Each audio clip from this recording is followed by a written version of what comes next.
Let's move on to another article that you've got up. DHS publicly denies preparation for riots and civil unrest. Now, you've been at the forefront of showing us what the DHS is really preparing for, what Homeland Security is doing, buying massive amounts of ammunition. You went to the FedBiz.ops site. You showed the actual documents where they're ordering this stuff, and there was a lot of pushback on it. It took a very long time, but finally everybody started to realize this is real. Exactly, and then the DHS came out a couple of days ago to the International Business Times and said, basically, these reports are false. They're not preparing for riots. Their direct quote was, this routine acquisition planning is not in response to or anticipation of any potential situation. But in their own solicitation documents, they said precisely the opposite. These preparations are not routine in any way, shape, or form. I mean, just the ammunition that they're buying is enough, as people have pointed out, to fight the Iraq War at its peak for 20 years.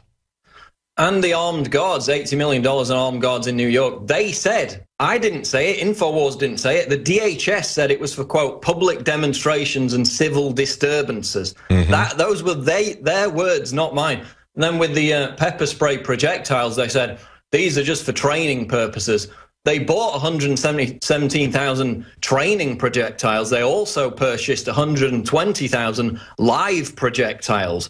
So they're not just for training purposes. And again, when they bought riot gear back in June, the DHS itself admitted that they were for, quote, riot control situations. So they're admitting it's for riot control. Then publicly, months later, they come out and say, oh, it's just routine. It's no specific situation. Again, they're lying. It says in their own documents that they are for riot control. Yeah, they were telling us that's what hollow point bullets were for. And they would go in and cherry pick the very smallest purchases and say there's nothing to worry about. Paul, it was great talking to you. Good to be on, David. Thanks. And we're going to be right back with Anthony Gucciardi right after the break. And we've got some other interesting things to talk about with eugenics. So stay tuned. We'll be right back.